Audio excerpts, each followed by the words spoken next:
शिरूरच्या शिनगरवाडीमध्ये 2 गावांमध्ये पाण्यासाठी संघर्ष झाला। या वादाचं रूपांतर हाणामारीत झालं तर पोलिसांनी घटनास्थळी पोहोचून तरुणांना समजावून हा वाद मिटवला।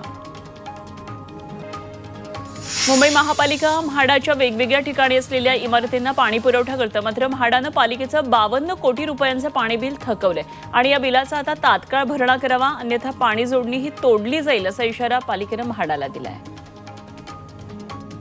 मनमाडकरांना लवकरच पुरेसं पाणी मिळणार आहे। बाळासाहेब ठाकरे करंजवन ते मनमाड हा 90 किलोमीटर जलवाहिनीचं काम आता पूर्ण झालंय। शहरातल्या काही भागामध्ये उभारलेल्या पाण्याच्या टाक्यांना जलवाहिनी जोडण्याचं काम अंतिम टप्प्यात आलेलं आहे।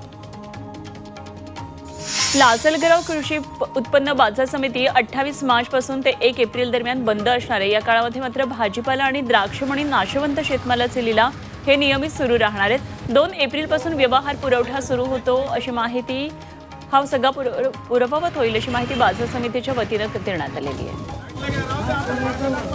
धुळे जिल्ह्यामध्ये तापमानाचा पारा आता 40 अंश सेल्सिअस पर्यंत पोहोचलाय। त्यामुळे वाढत्या उन्हामुळे कांद्या पिकावर करप्या रोग पडायला सुरुवात झाली आहे। करपा रोगामुळे कांद्याच्या उत्पादनात घट होईल असा शेतकऱ्यांनी अंदाज व्यक्त केला आहे। धुळे आणि नंदुरबार जिल्ह्यामध्ये यावर्षी गव्हाचं उत्पन्न चांगलं झालंय, मात्र शेतकऱ्यांना गव्हाला योग्य तो दर मिळत नसल्यानं शेतकऱ्यांनी नाराजी व्यक्त केली आहे। गव्हाला प्रति क्विंटल 3,500 पर्यंत दर मिळावा अशी अपेक्षा शेतकऱ्यांनी व्यक्त केली आहे। सांगलीच्या पलूसमध्ये शेतकऱ्यांच्या मिरची पिकावर अज्ञातानं तणनाशक फवारणी केली, त्यामुळे मिरची पीक करपून गेलं आणि शेतकऱ्याचं मोठं आर्थिक नुकसान झालंय। पोलीस ठाण्यामध्ये अज्ञाताविरोधात तक्रार दाखल केली आहे। रत्नागिरीमध्ये वेळासच्या समुद्रात आज शेकडो कासवाची पिल्लं झेपावली आणि वेळासच्या समुद्रकिनारी 32 अंड्यांमध्ये 3,500 कासवांची अंडी सुरक्षित करण्यात आली होती। या अंड्यांमधून आता पिल्लं बाहेर पडू लागली आहेत। आज 140 पिल्लांना समुद्रामध्ये सोडण्यात आलं। स्थानिक आणि कासव मित्रांकडून वेळासमध्ये कासव महोत्सव साजरा करण्यात येतो आणि या महोत्सवाची तारीख लवकरच जाहीर होण्याची शक्यता आहे। पीओपी बंदी विरोधात मूर्तीकरांनी हायकोर्टात धाव घेतली आहे। पीओपी पासून बनवलेल्या मूर्तीचा वापर आणि विसर्जनाला बंदी घातली आहे। केंद्रीय प्रदूषण नियंत्रण मंडळाच्या मार्गदर्शक तत्वांना गणेश मूर्तीकरांनी कोर्टामध्ये आव्हान दिले आहे। साताऱ्यामध्ये इंजिनिअरिंग कॉलेज रस्त्यावर एका वटवृक्षाला अचानक आग लागली। आगीवर नियंत्रण मिळवण्यासाठी शिक्षक विद्यार्थ्यांनी मोठे प्रयत्न केले, मात्र ही आग वाढतच राहिली। दरम्यान अग्निशमन दल घटनास्थळी दाखल झालं आणि ही आग आटोक्यात आणली। पीएचडीच्या विद्यार्थ्याला निलंबित केल्या प्रकरणामध्ये विद्यार्थ्यांनी Tata institute of social science या संस्थेमध्ये आंदोलन पुकारलं। रामदास पी या विद्यार्थ्याचं निलंबन हे बेकायदेशीर आहे असा दावा या आंदोलनकर्त्यांनी केला।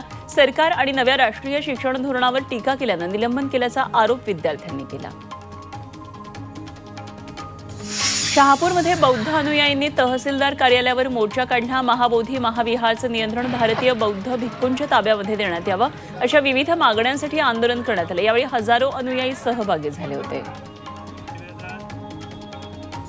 भंडारा जिल्ह्यातल्या महाबोधी महाविहार आंदोलन कृती समितीनं आंदोलन केलं। महाबोधी विहार मुक्त करावेत, तसंच विहारचं संपूर्ण नियंत्रण हे बौद्ध धर्मीयांकडे द्यावं या मागणीसाठी आंदोलन केलं।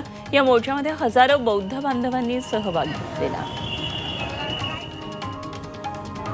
कोल्हापुरात हिंदुत्ववादी संघटनेनं आंदोलन केलं। शिवाजी विद्यापीठाचं नामांतर छत्रपती शिवाजी विद्यापीठ करावं या मागणीसाठी आंदोलन करण्यात आलं। यावेळी राजकीय पक्षासह विविध संघटनांनी आंदोलनात सहभाग घेतला होता। कोचिंग क्लासेस चालवण्यासाठी कोणतीही नियामक यंत्रणा नाही, 26 वर्ष काय केलं अशा शब्दांमध्ये हायकोर्टानं राज्य सरकारला धारेवर धरलं।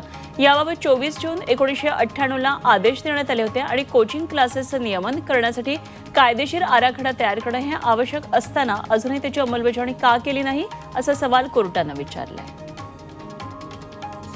मुंबई शिक्षण हक्क कायद्याअंतर्गत दुर्बल वंचित घटकातल्या 25% विद्यार्थ्यांची ऑनलाईन प्रवेश प्रक्रिया सुरू आहे आणि विद्यार्थ्यांच्या प्रवेशासाठी प्राथमिक शिक्षण संचालकांनी मुदतवाढ दिली आहे। त्यामुळे आता 1 एप्रिलपर्यंत पहिल्या प्रतीक्षा यादीतल्या विद्यार्थ्यांना प्रवेश करता येणार आहे। राज्यामध्ये सध्या उन्हाची तीव्रता वाढत चालली आहे। विद्यार्थ्यांना याचा त्रास जाणवू लागलेला आहे। त्यामुळे 1ली ते 9वीच्या विद्यार्थ्यांच्या परीक्षा या सकाळच्या सत्रात घ्याव्यात अशा सूचना आपत्ती व्यवस्थापन विभागानं शालेय शिक्षण विभागाला दिल्यात। राज्य सामायिक प्रवेश परीक्षा कक्षेच्या वतीनं LLB 3ऱ्या आणि 5व्या वर्षाच्या अभ्यासक्रमाच्या CET प्रवेश परीक्षा देऊ इच्छिणाऱ्या विद्यार्थ्यांना एक मोठा दिलासा मिळालाय। या परीक्षेसाठी आता पुन्हा एकदा मुदतवाढ मिळाली आहे। विद्यार्थ्यांना उद्यापर्यंत अर्ज भरता येणार आहे। CET परीक्षा ही 3 मे आणि 4 मे रोजी होणार आहे। सांगलीच्या मिरजेमध्ये वादळी वाऱ्यासह अवकाळी पाऊस झाला, त्यामुळे घरांचे पत्रे उडून गेलेत। पावसामुळे अनेक ठिकाणी विद्युत पुरवठा खंडित झालाय। जनजीवनावर याचा परिणाम झालाय। आठवडी बाजारावरही परिणाम झालाय। मुंबईतील कमाल तापमानामध्ये काहीशी घट होण्याची शक्यता आहे। पुढच्या 24 तासांसाठी मुंबई शहर उपनगरांसाठी हवामान विभागानं अंदाज व्यक्त केलाय। मुंबई शहर आणि उपनगरामध्ये आकाश निरभ्र राहील असा अंदाज आहे। सोलापुरात प्लास्टिक कारखान्याला भीषण आग लागली। शांतीनगर परिसरात ही घटना घडली। या आगीमध्ये प्लास्टिक कारखान्याचं मोठं नुकसान झालं। सुदैवानं या आगीमध्ये कुठलीही जीवितहानी झालेली नाहीये। आगीवर नियंत्रण मिळवण्यात अग्निशमन दलाला यश आलंय। ही आग कशामुळे लागली याचं कारण मात्र अजूनही कळू शकलेलं नाहीये। चिपळूणच्या पिंपरीमध्ये एका भंगार गोदामाला भीषण आग लागली। दरम्यान चिपळूण नगर परिषदेच्या बंबाच्या सहाय्यानं आगीवर नियंत्रण मिळवलं। सुदैवानं आगीमध्ये कुठलीही जीवितहानी झाली नाही।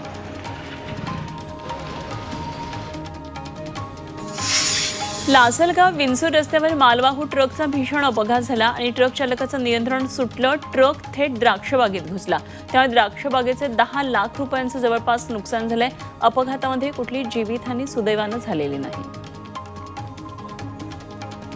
विधानसभा निवडणुकीमध्ये संध्याकाळी 6 नंतर झालेल्या मतदानाच्या विरोधातील याचिकेवर हायकोर्टात आज सुनावणी होणार आहे।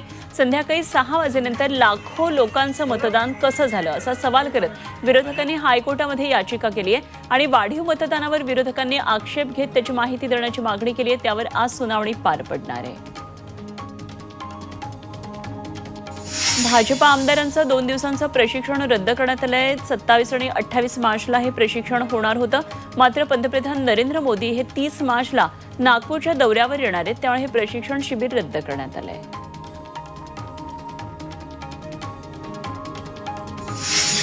अलिबाग तालुक्यातल्या ब्रिटिशकालीन रेवस बंदरावर रोरो जेटीसाठी आता पुन्हा नव्यानं निविदा काढण्याची वेळ आली आहे। अलिबाग आणि उरण या 2 तालुक्यांमधलं अंतर कमी होण्यासाठी रेवस करंजा मार्गावर रोरो सेवा सुरू करण्यात येणार आहे आणि सध्या प्रकल्पाचं काम पूर्णपणे थांबलंय। वेळेत पूर्ण न केल्यानं कंत्राटदाराकडून काम काढूनही घेण्यात आलं। सिडकोला रॉयल्टीचे 21 कोटी रुपये परत मिळणार आहेत। सिडकोच्या माध्यमातून नवी मुंबई विमानतळ प्रकल्पाचं काम केलं जात आहे। या कामासाठी केलेलं गौण खनिज उत्खनन आणि भरावाच्या अनुषंगाने ही रॉयल्टी भरली होती। या रॉयल्टीचे 21 कोटी सिडकोला परत करण्याचे निर्देश महसूल विभागानं रायगड जिल्हाधिकाऱ्यांना दिलेत। धारावी पुनर्विकास प्रकल्पात आतापर्यंत 63,000हून अधिक झोपड्यांचं सर्वेक्षण पूर्ण झालंय। एकूण 90,000हून अधिक झोपड्यांना क्रमांक दिलाय। गेल्या सर्वेक्षणाच्या तुलनेत सध्याच्या सर्वेक्षणामध्ये तळमजल्यावरच्या भाडेकरूंची घरं आणि वरच्या मजल्यावरच्या बांधकामांचा समावेश आहे। JNPA मुंबईतल्या मालेड बंदरामध्ये भाड्यानं घेतलेल्या क्षेत्रावर कॉर्पोरेट कार्यालय उभारणार आहे। 3 एकर क्षेत्रावर 1,000 कोटी रुपये खर्च करून 20 मजल्यांची ही अद्ययावत इमारत उभारली जाणार आहे, अशी घोषणा उन्मेष वाघ यांनी केली आहे। मुंबई महापालिका प्रशासनानं मालमत्ता कराच्या वसुलीसाठी कंबर कसली आहे। महापालिकेच्या कर निर्धारण आणि संकलन विभागाला आतापर्यंत 5,500 कोटी रुपयांहून अधिक महसूल जमा झालाय। पालिकेला उद्दिष्टाच्या 91% कर वसुली करण्यात यश आलेलं आहे आणि 100% कर वसुलीसाठी कर निर्धारण आणि संकलन विभाग प्रयत्न करत आहे।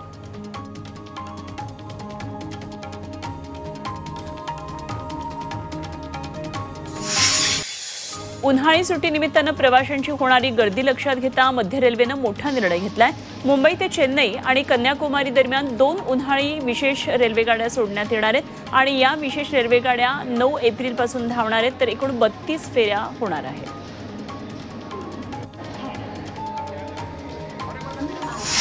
मुंबईतल्या ताडदेव RTOकडून नियमभंग करणाऱ्या वाहन चालकांवर कारवाईची मोहीम अधिक तीव्र करण्यात आली आहे। वर्षभरामध्ये जवळपास 15,000 वाहनांवर कारवाई करण्यात आली आणि यामध्ये 9,204 अवजड मालवाहू वाहन आहेत। या कारवाईमधून RTOनं 12,90,000 रुपयांचा दंड वसूल केलाय। वाहनांचा विमा, PUC, परमिट नसलेल्या वाहनांवर RTOनं कारवाई केली आहे। धारावी स्फोट प्रकरणामध्ये पोलिसांनी कारवाई सुरू केली। आतापर्यंत 9 जणांवर गुन्हा दाखल केला आहे। ट्रकमध्ये गॅस सिलेंडर असताना रस्त्यावर बेकायदेशीरपणे वाहनं उभी केली होती। सिलेंडरच्या स्फोटामध्ये 10 गाड्यांचं नुकसान झालंय आणि या प्रकरणामध्ये पोलिसांनी कारवाई सुरू केली आहे। मुंबई सेंट्रल उपप्रादेशिक परिवहन कार्यालयानं कागदपत्रांअभावी आणि नियमभंग करणाऱ्या वाहनांविरुद्ध कारवाई केली आहे। 15,000 वाहन चालकांकडून आरटीओनं 12,90,000 रुपयांचा दंड वसूल केला आहे। जळगाव जिल्ह्यातल्या 250 ग्रामपंचायतींच्या ग्रामसेवकांना जिल्हा परिषद प्रशासनाकडून कारणे दाखवा नोटीस बजावण्यात आली आहे आणि ग्रामपंचायतींनी 60 ते 65% अधिकचा निधी खर्च केला नसल्याची बाब समोर आली आहे। ग्रामसेवकांना कागदपत्रांसह उपस्थित राहण्याचे आदेश देण्यात आलेले आहेत। साताऱ्यातल्या वाईमध्ये अतिक्रमणावर हातोडा चालवण्यात आला। कोर्टाच्या आदेशानंतर यशवंतनगरमधल्या झोपडपट्टी पोलीस बंदोबस्तात हटवली आणि ही झोपडपट्टी खासगी जमिनीवर अतिक्रमण करून बसलेली होती। कारवाईवेळी स्थानिक आणि प्रशासनामध्ये वादही झाला। बँकॉकहून मुंबईमध्ये येणाऱ्या तरुणाला गांजाची तस्करी केल्याप्रकरणात विमानतळावरच्या सीमाशुल्क विभागाच्या अधिकाऱ्यांनी अटक केली आहे। यामध्ये 400 ग्रॅम गांजा आढळला आणि या गांजाची किंमत जवळपास 40 लाख रुपये इतकी आहे। शिरूर तालुक्यातल्या कारेगावमध्ये किरकोळ कारणावरून तरुणांवर कोयत्यानं हल्ला झाला। या प्रकरणामध्ये 7 आरोपींना पोलिसांनी अटक केली आहे। दरम्यान तरुणाला शासकीय रुग्णालयामध्ये उपचारांसाठी दाखल करण्यात आलं आहे। पुण्याच्या इंदापूरमध्ये तब्बल 8,50,000 रुपये किमतीच्या 83 शेळ्या चोरीला गेल्या आणि या प्रकरणामध्ये एकाला अटक केली आहे। विशेष म्हणजे आरोपींवर वेगवेगळ्या ठिकाणी 11 चोरीचे गुन्हे दाखल आहेत। कोल्हापूरमध्ये महाराष्ट्र सांस्कृतिक कार्य विभागाच्या वतीनं विधिनाट्य महोत्सवाचं आयोजन करण्यात आलं। यावेळी राज्यातील विविध भागातील पारंपरिक लोककलांचं सादरीकरण केलं जातं। महाराष्ट्राला समृद्ध वारशाचं जतन आणि संवर्धन व्हावं यासाठी या महोत्सवाचं आयोजन केलेलं। सोलापूर जिल्ह्यातल्या कुर्डवाडीमध्ये जिजाऊ रथयात्रा काढण्यात आली। यावेळी यात्रेवर मुस्लिम बांधवांनी पुष्पवृष्टी करून भव्य स्वागत केलं। मराठा समाजामध्ये जागृती करण्यासाठी या रथयात्रेचं आयोजन केलेलं।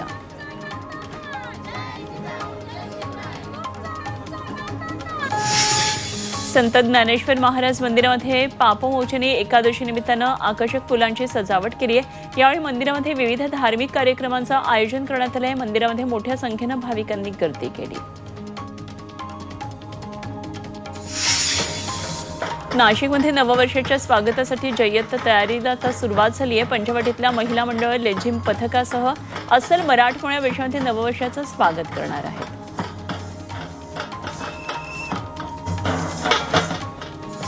मध्य रेल्वेच्या ताफ्यामध्ये असलेल्या 1107 इंजिन्सपैकी 636 इंजिन्स आता एसी बसवलेले आहेत। त्यामुळे प्रवाशांसोबत आता लोको पायलट सुद्धा एसी मधून प्रवास करणार आहेत। नॅशनल फेडरेशन ऑफ इंडियन रेल्वेमॅनसह विविध संघटनांची रेल्वे मंडळासह बैठक झाली आणि त्यामध्ये हा निर्णय घेण्यात आला।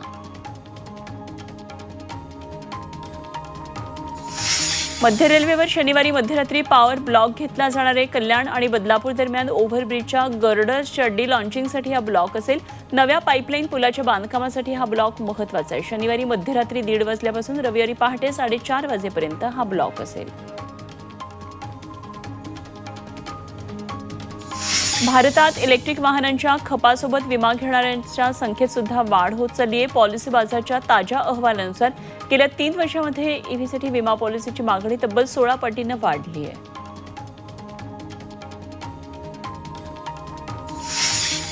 कोट्यवधी रुपयांची माया जमवल्याचा आरोप असलेले उच्च न्यायालयाचे न्यायाधीश यशवंत वर्मा यांच्या घराची पाहणी करण्यात आली आणि 3 न्यायाधीशांच्या समितीनं ही पाहणी केली। काही दिवसांपूर्वी घरात जळालेल्या नोटांचा ढीग आढळल्यानं न्यायाधीश वर्मा हे चर्चेत आहेत।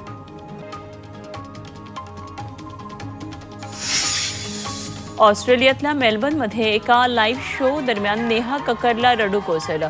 या कार्यक्रमाला उशिरा आल्यानं प्रेक्षकांनी तिच्या विरोधात घोषणाबाजी केली आणि परत जाण्याची मागणी केली। यावेळी ती प्रेक्षकांसमोरच रडू लागली।